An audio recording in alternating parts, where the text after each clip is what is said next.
کسی رشتے کو کتنی بھی محبت سے باندھا جائے، لیکن اگر عزت اور لحاظ چلا جائے تو محبت بھی چلی جاتی ہے۔ ضروری نہیں زندگی میں سبق سکھانے والے ہی ملیں، کچھ بہت اچھے لوگ بھی ہوتے ہیں جو آپ کو پھر سے لوگوں پر اعتماد کرنا سکھاتے ہیں۔ کسی دوسرے کی خوشیاں صرف اس وجہ سے خراب نہ کرو کیونکہ تم اپنی نہیں پا سکے۔ جب تک انسان دوسرے کی جگہ پہ کھڑا نہ ہو، اسے پوری بات سمجھ میں نہیں آتی۔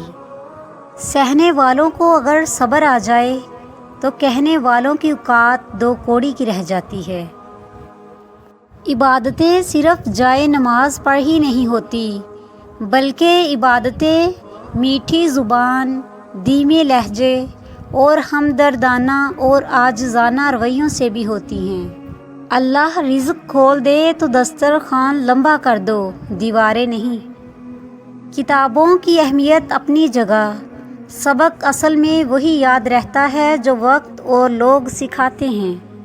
دنیا میں دو طرح کے دکھ ہیں، ایک وہ جو تمہیں توڑ دیتے ہیں اور ایک وہ جو تمہاری زندگی بدل دیتے ہیں۔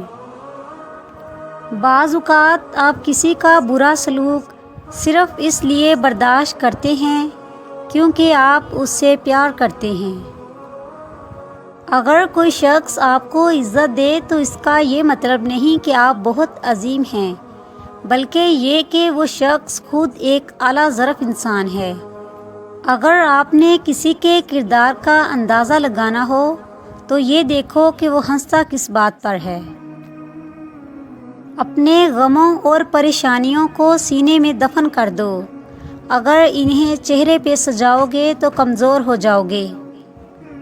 اس چیز کا غم نہ کرے کہ آپ نے غلط انسان پر اپنی محبت ضائع کر دی ہے، کیونکہ اللہ تعالیٰ وہی محبت آپ کو صحیح انسان کے ذریعے واپس لوٹا دے گا۔ چیخ و پکار انسان کے وقار میں کمی کا باعث بنتی ہے۔ لوگوں کو اپنی خاموشی سے خوف زدہ کرنا سیکھو۔ عورت کی قسمت کا انحصار اس کی تعلیم یا خوبصورتی پر نہیں، بلکہ اس کی زندگی میں آنے والے مرد پر ہوتا ہے۔